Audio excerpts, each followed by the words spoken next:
Got Pillars of Heracles, ta-da, in from Kickstarter.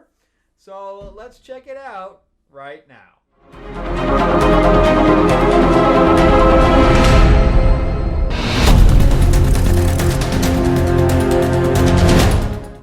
Welcome back to the channel, everyone. Thank you so much for spending time with me as we rant about movies, comic books, and television shows, as well as the occasional board game. Yes, we're doing that.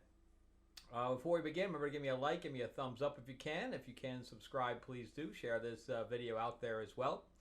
And yeah, we're just going to jump right into learning how to play and the initial setup for Pillars of Heracles. I don't have the miniatures expansion. I heard the miniatures look really good.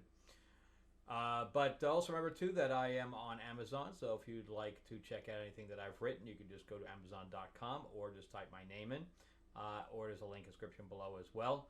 I have my 4-novel series that was also made into a board game. It's also on Audible called Destiny Aurora. I have my fantasy novel called Tales of Ravenor, the Iron Witch, and my new comic is up on Kickstarter right now on a pre-launch page, so sign up now to get notified about when we do launch, and the QR code is here, or you can just go to the description below. I'll have a link in there as well. Alright, so let's jump into Pillars of Heracles. So there's the back as well, and it's going to show you everything I'm going to show you now. So why don't we jump right into looking at the game board, and then we'll do final thoughts.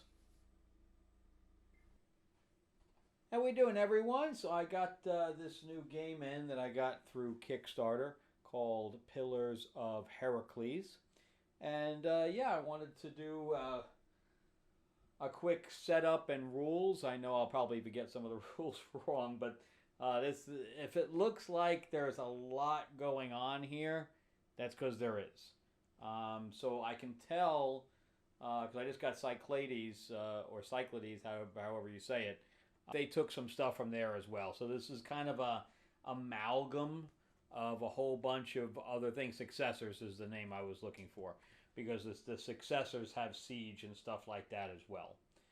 So I'm just going to go through the different portions of the game, and then we'll talk about the rules and go from there. I have the meeples instead of the figures, because I figured I'd get the figures later if I actually like the game.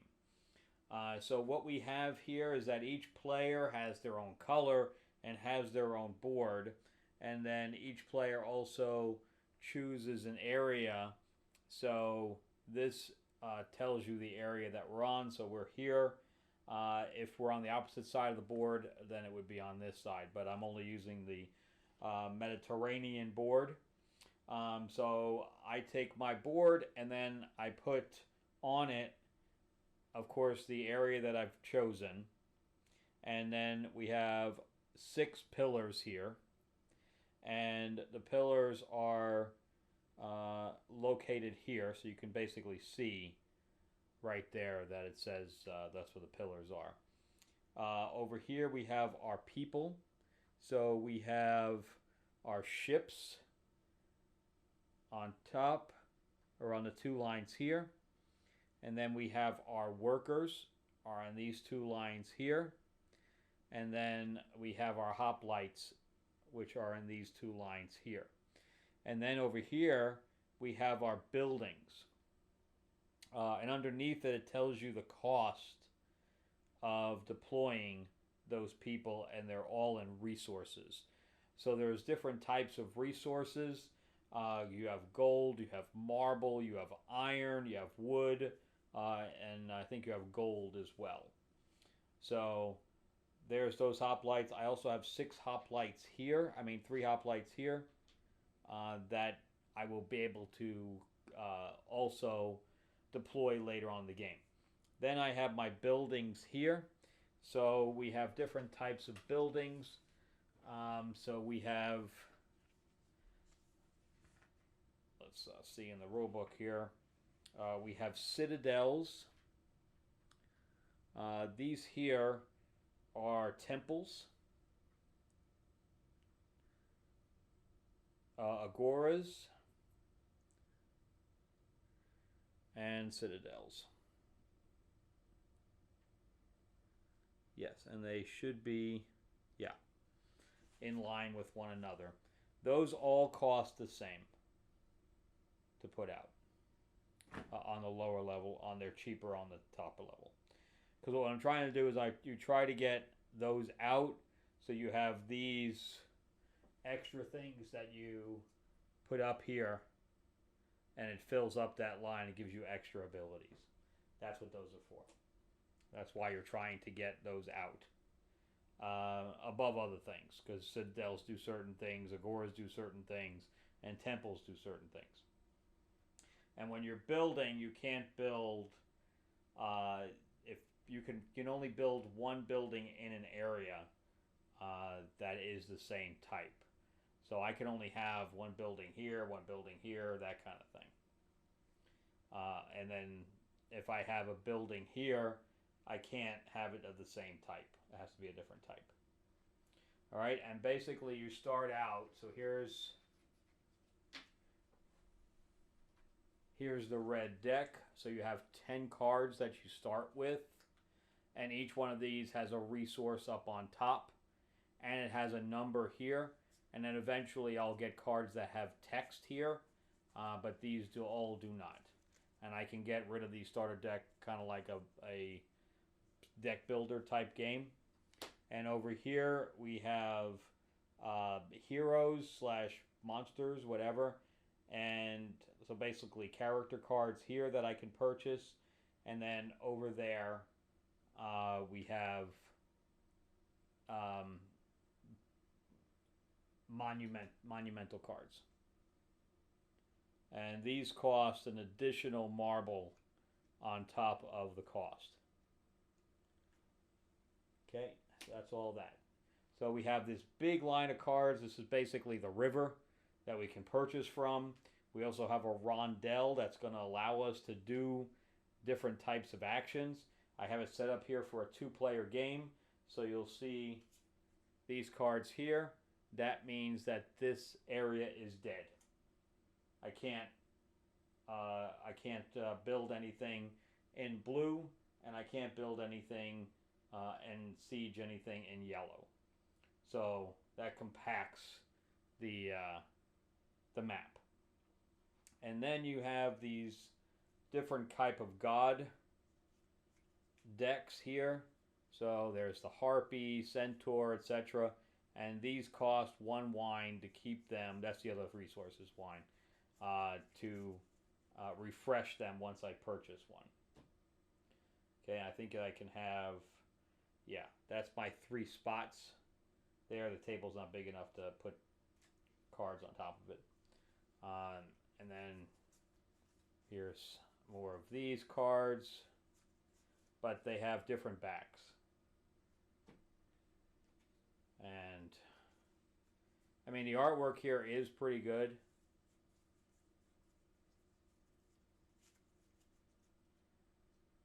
And let's see. And then green has its own thing as well, as far as its own tableau board, etc. Yeah, demigod cards, titans, and Olympians. That's a different type of cards. And then over here you have prophecy cards. So these cards here are linked to the area,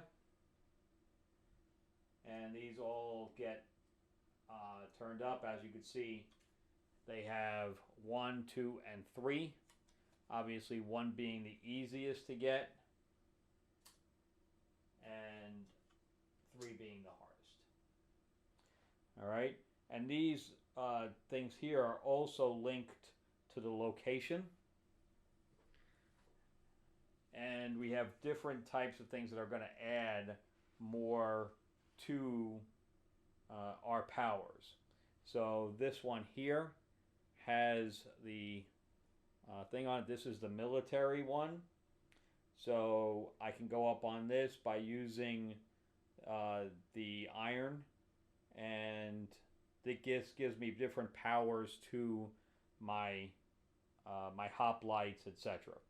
In other words, like a pillar is one strength, right? So this is my starting area. This is my red city. That's what those are, cities. And I have my red ship. So the ship is worth 1. If it's in a port, it's worth 2. But in the sea, it's only worth 1. These guys here are worth 1. I think the hoplites are worth 2. So if I go up on this track, it allows each one of those. So my red token would move up as I spent iron in that area during that turn. We'll go through the turns. And when I get here, there's a city token here that I can deploy, but only if I have the most power in there. It would go to that person. If I get the one here, then I would get it no matter what. All right. So then you also have all of these. If I go into that location, I'll turn these tokens over, and this is what I have to beat. So I have to have 3 power there to control that area, at least 3. And then I would basically control that wood, and if I had a pillar out here, I could then put my pillar on top of it to say I'm going to use wood when I need to put out a resource. And that's how that works. And then I would get this special bonus, and I would take this off here, and I would get that special bonus. So it does come with a player guide here, and on the back it shows me the rewards for the population token. So I have to beat that population. Okay, so that's the military one. Then on this side of the gold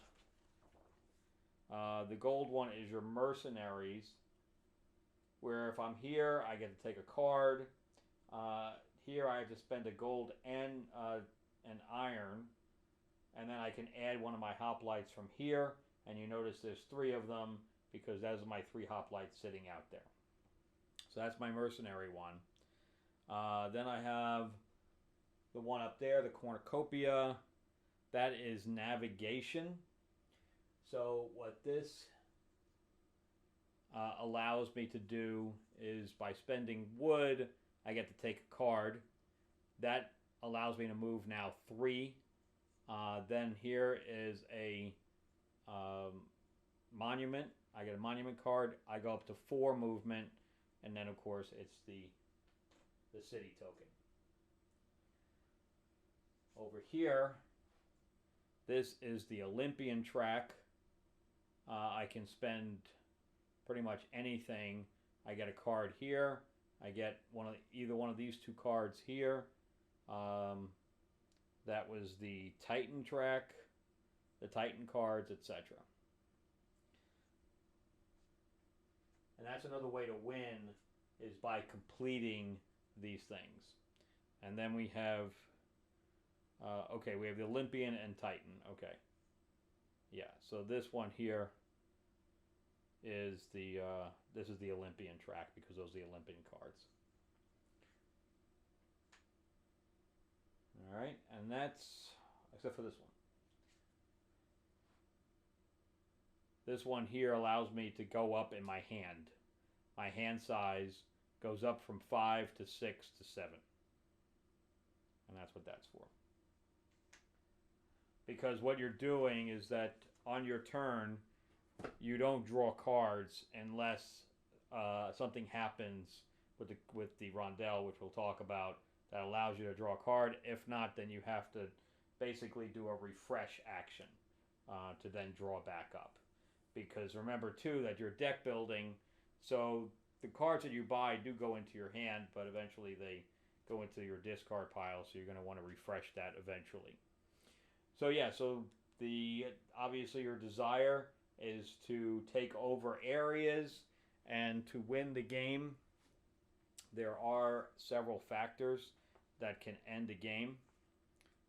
let me see if I can find it so I don't, unless it's on here. Game end, here. A player controls 6 cities. So you're putting out the cities that are all on there. So you have that. So basically, you have to complete tracks to get that. Players have reached the end of tracks equal to the player count. So if 2 of these are completed, the game is over. Which again, there's no way you're getting 6 cities out. The game would be over before the 6 cities came out. 3 era 3 cards. So if 3 of these stacks are empty, and the game is also over. The person with the most glory wins, and the glory, each controlled city or region is 3 glory, and prophecy monument cards total combined glory.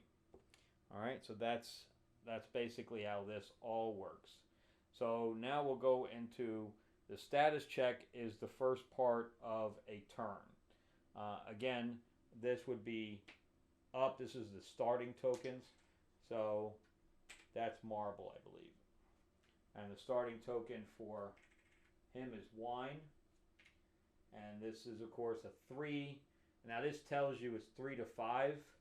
And the way I set this up is that the 2 match. So the cornucopia is there. The mercenary head is there. And you match all those all the way up except for the ones where you're not using. Okay? And I did that all across the board. The other problem is with solo mode. So let me just show you the rule book real quick. So the rule book here. Did I move this a little bit? Move that out a little bit. Move this in here a little bit. There you go. Okay, so the rule book here. So these are the rules for setup. And 1, 2, 3, 4, 5, 6, 7, 8, 9, 10. Really, that's not bad. Like 10 pages. But then you go over here to solo mode, right? Gameplay modes. Oh, the character, I forgot to say, the character's over here. This is one of like the expansion things where you can play as a god. She has 3 Atalanta. She has 3 strength. So if I put her out, she's 3. Costs her 2 gold to put out, and then she has a special ability. So those are, and then I have Hector over here. He's actually a 4 strength. And then these are my siege tokens, which we'll get into in a second. But anyway, there's a couple of things that have different modes. But then I was going to play solo, right? So here's solo, and we have 1, 2, 3, 4, 5, 6, 7,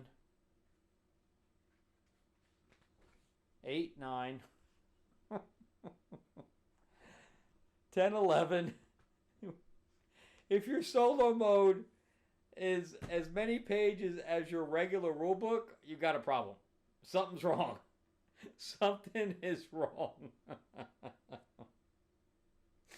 So, needless to say, I did not play solo mode because it's just too much. It's just too much. The game already has a ton of rules. I mean, a ton. This is not a easy game. And Successors, I would say, is a very complex game. And I feel like this has more little nitpicky rules than it does. So take that for what it is. And then we have the Rondelle here. So the Rondelle here, I don't really know where you start. There is no starting area. So I don't know. I mean, I know it goes around in a clockwise fashion, but where do you start counting from? Because this here is the refresh action. So you wouldn't start there. I guess you'd start here, even though, I don't know. So let's say as a typical turn, I would choose a card out of my hand, And the reason I know it's mine is, see, it's got a red thing here. They all have red. And green has green. And everybody pretty much starts with the same. Just like any deck builder. Right? So let's say I'm going to use my sailor. Right? So I'm going to discard my sailor card. And I'm going to go 2. So let's say I'm going 1, 2. Right? And that's how that works. But I think I can go less. I think I can just go, I can go 1 or 2. But anyway, let's say it's just 2. So I land on this section. So that is a deploy action. So let's go through them one at a time. So let's say I just had a 1. Right? So I would go here, and it kind of tells you on the thing with icons what it does. This stack here is for barbarians. That's another additional mode that you can use, but I didn't use it. But anyway, this is the procure action. Spend resources to take cards from the procurement area for each character procured. May exile a card from the discard pile. Character cards cost face value, and monument cards cost 1 marble or wood extra. Right. So, in other words, I'm going to procure character cards here using this. Right? So, let's say I wanted to buy this card here. I would need to spend either a marble or an iron to get that card, and then it would go into my hand. And when I do that, when I spend, that means I have to spend, like, let's say I wanted to spend this iron, I would spend this, and then I would get that. But I would only have a hand size of 5. Well, it depends. Like, the first player has 5, and the second player starts with 6. And that's how that works. All right, so either you're using this for the Rondelle, or you're using it for the resource. And when I now have a card in my hand, now I'll be able to either move that 4, and if I do, I get this King's Command underneath, or I can use it for one of those 2. So, and then by doing that, like, I can immediately thin my deck and spend something in my discard pile and destroy it. Okay? And that's how that works too. Or I can buy a monument card. So let's say I bought this one here. It would cost me either an extra wood or an extra marble, plus these 2, both of these, because there's no slash between them. And if I use that, I could use that for 3 and reveal the top card of any mythology deck. You may use the ability of the card, then this card to the bottom of the deck, which are these 3 cards here. So that's how that works. So basically, these are the cards. This allows me to deck build. Okay? Now, if I went over to the next one, the next one is deploy. Now, every time I do something on the Rondelle, I immediately can move 2 spaces. So I can either move my guy here 1, and I can move him 1. Right? So there's 2. And now why did I do that? Because if I have, this is the same thing as Cyclades, where I can move onto my ship. If my ship is connecting 2 land masses, I hop. If not, I will then board the ship, and then the ship will go, wherever it wants to go to other areas. But if it's just connecting a land resource, I could just bump. I can just jump right in. So that's that. Or if I wanted to move 2, I could go 1, 2, because those are connected. And then I would flip those 2 tokens over. So that's why for the thing here says automatic 2, because you automatically have 2 movement for every time you do a Rondelle. And if you notice for the where you're upping your hand and everything like that, it says no movement. And that's what that's for. Okay, so then we have the deploy. Spend resources to place one or more of your hoplites, your ships, or your workers. Right, so everything that's on this top area, and so this one would cost. Is that one wood? I think it's one wood and one iron. This is one gold and one wine, and this is one gold and one iron. Right? Now, if I get rid of all three of these, then whatever area I deploy to, let's say I deploy them here, that gives me this. So I would take one of these and I would then replace it. And what it has is naval dominance. Now all of my ships get +1 movement. And that's what that means. So if I deploy every one of these, so obviously I can only have one covering each one of these. All right, so that's how that works for deployment. All right, and now the next one here is the build action. I can spend resources to build buildings and cities in spaces with your workers. So I have to have a worker there, provided no building of that type or city is already there, and for building, no other building of yours is in that space, and no same building of yours in the region. Okay, so what it means is I can only have one building here, one building here, one building here, and on top of that, they have to be different. So I couldn't build 2 citadels in this whole region. I'd have to build a citadel, basically the 3 types of buildings, which is why there's 3 sections in each region, 3 spaces in each region, right? Now, he can have, in my space, he can have a different type of building. So that's how that works there.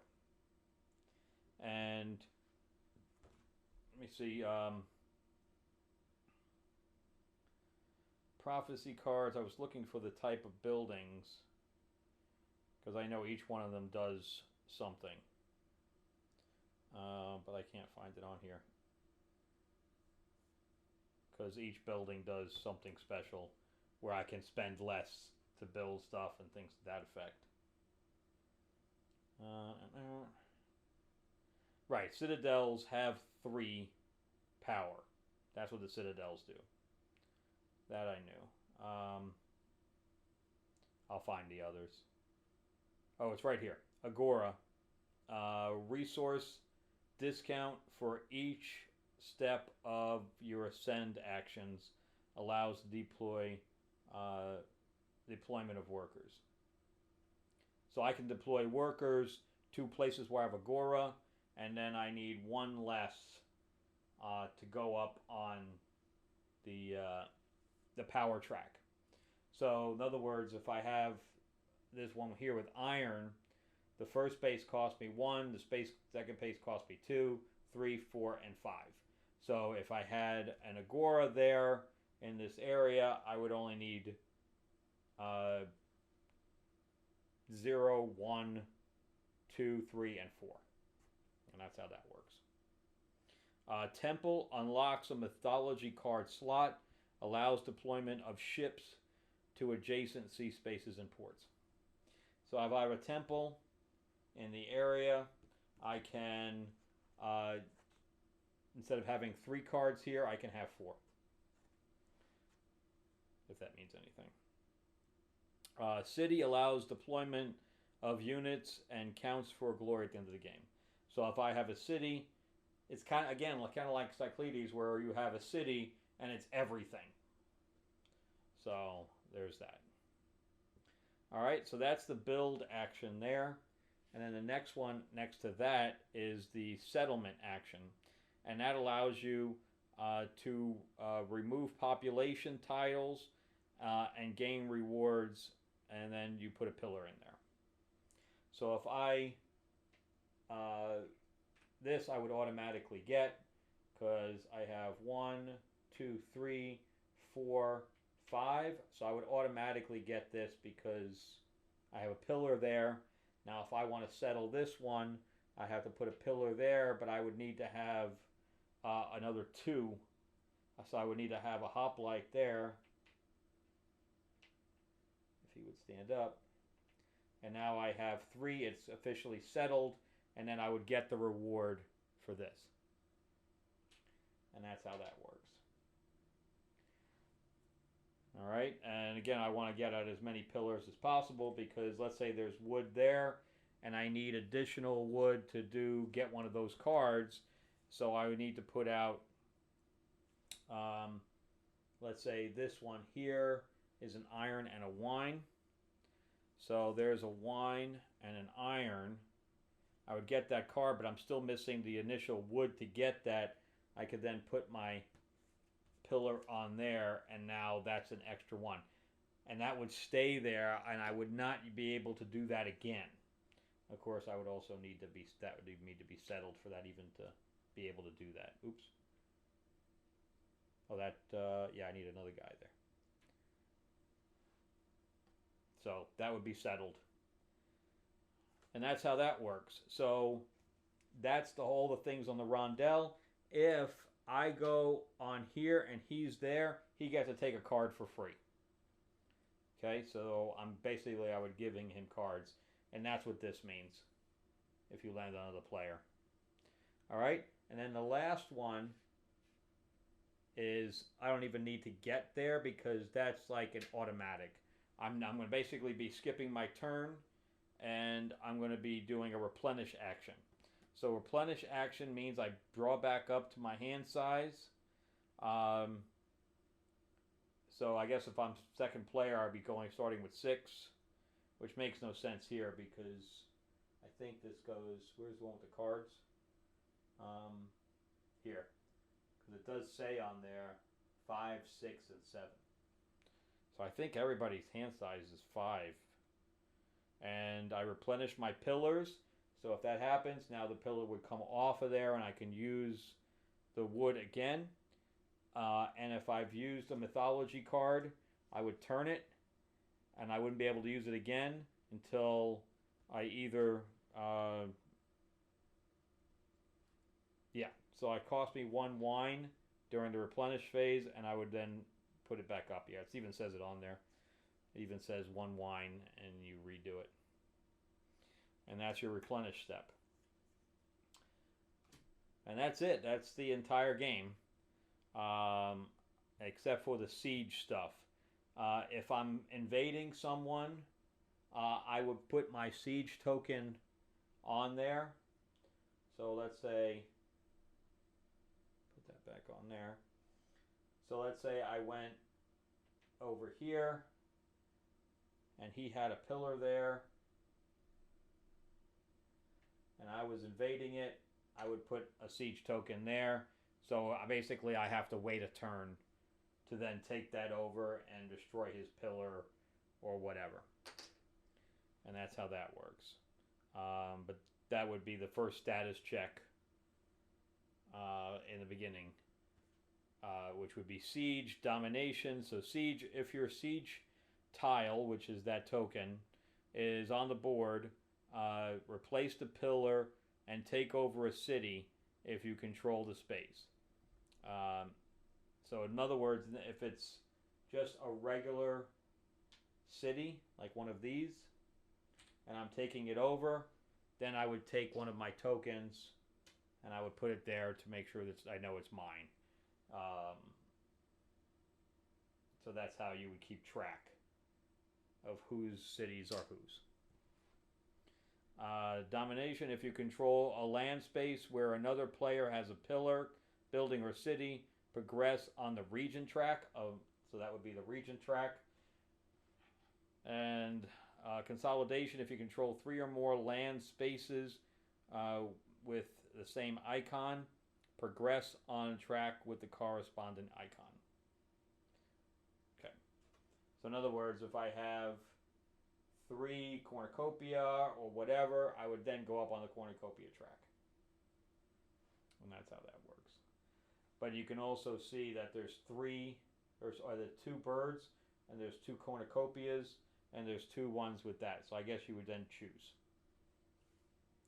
And that's pretty much it. Then we already talked about the end of the game. Free actions. Any number during your advanced replenish turn. Invoke one of your mythology cards. I can use, even if it's not even my turn, I can use one of the mythology cards. And I can place a siege tile on a space you control with your land unit and another player's pillar. Fulfill a prophecy. So, in other words, if I was over here and marketplace murmurs of things, I have to have one, what was that thing called? An agora. I have to have one agora in that area, and then I would win that card. Now that area is this. So I'm not sure they laid this out extremely well. They did outline the thing with pink. And I guess they wanted to make it random. So they basically randomized. You just place them down wherever. Just so it's not the same every time, I guess. But yeah. So I figured out what the problem is with the. I'll give final thoughts on this, but I don't know. I mean, take a look at all the stuff going on here. It's a lot. It's a lot to keep track of. I mean, your player aid is enormous. I mean, enormous. Look at that.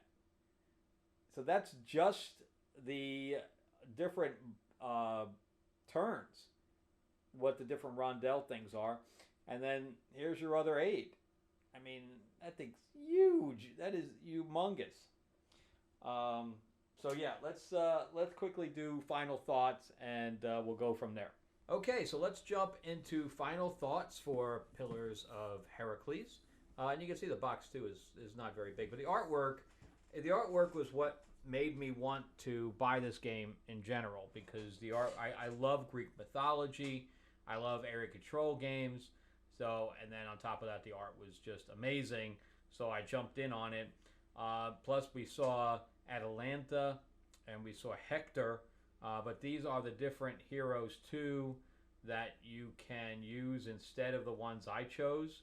So you have Theseus, Hippolyta, of course, from the Amazons. Again, the artwork is really good. We have Heracles himself. We have Jason, Odysseus, Pythia. Yeah, Pythia. Cadmos, and Achilles. And of course, each one of them does something different. And then we were talking about the solo mode, because I really don't have a game group here. And the only game group I have, one plays Star Wars Unlimited, the other plays Lorcana, and that's it. They only play card games, or they play D&D, and that's it. So I don't really have anybody that plays board games. So I have to have a solo mode, or else I don't get to play these things. But anyway, here's the aid. I mean, you can't tell me that you can't have this a little bit more streamlined. The whole game needs to be streamlined.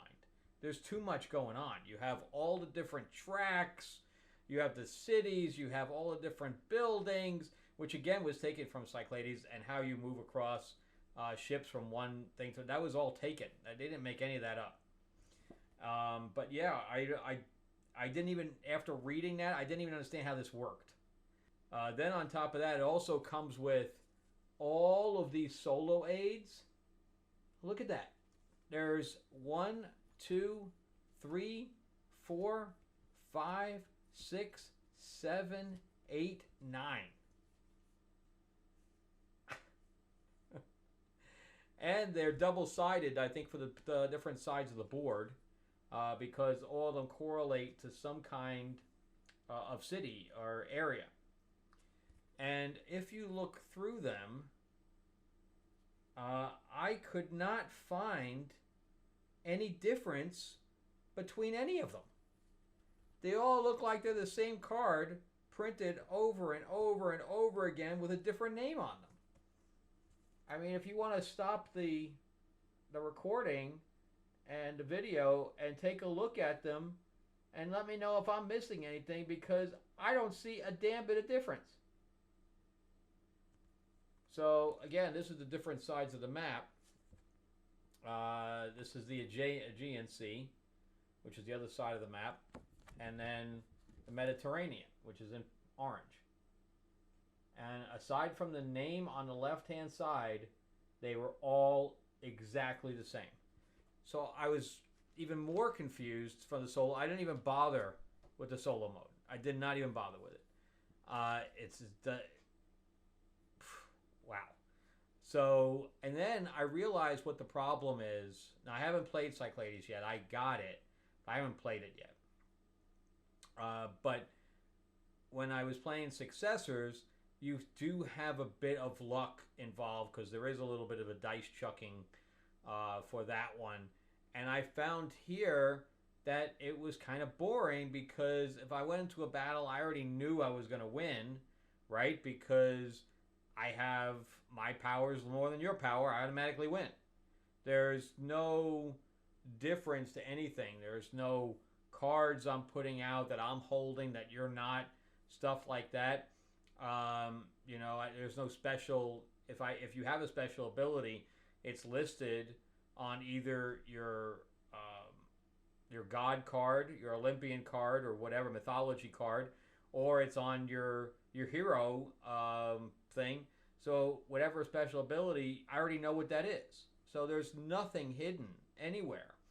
Like the Game of Thrones, Epic Game of Thrones, even my solo mode there was a difference, because you're flipping over the top card that added to the strength. So there was that bit of, am I going to win this battle or not?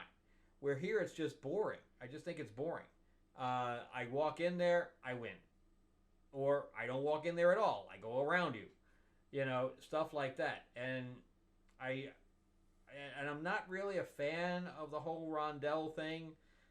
If I want to take a action, that was the other thing for the Epic Game of Thrones. It was a dice thing, right? So the actions I'm able to take, instead of having a Rondelle, I'm placing a die where somebody else hasn't, and then that's my action. But I'm choosing what that action is, and I guess with the Rondelle it still is, because I'm playing a card out of my hand that's going to allow me to go around the Rondelle. I guess it's similar for Epic Game of Thrones. So instead of a Rondelle, it's dice. But I don't know. I don't know.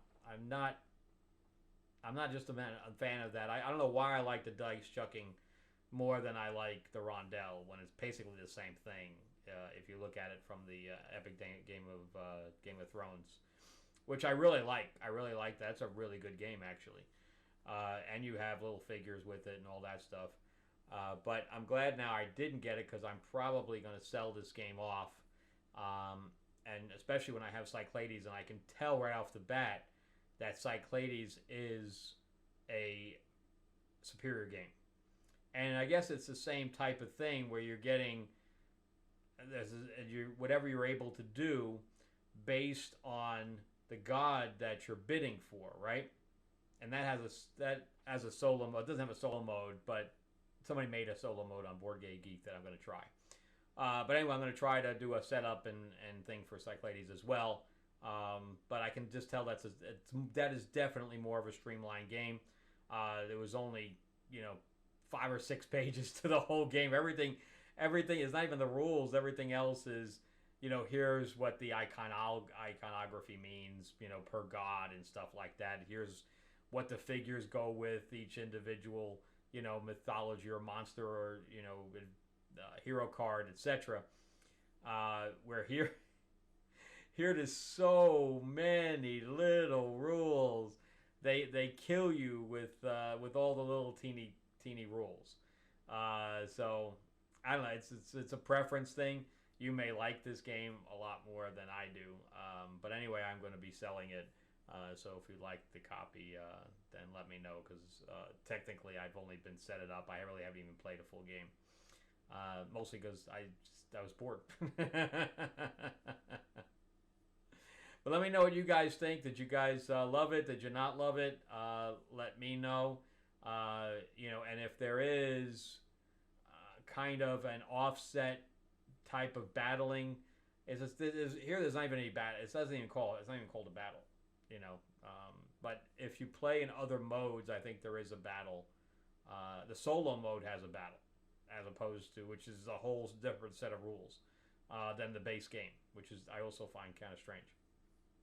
All right, well, that's it for me. Remember to give me a like, give me a thumbs up if you can, and if you can, subscribe, please do.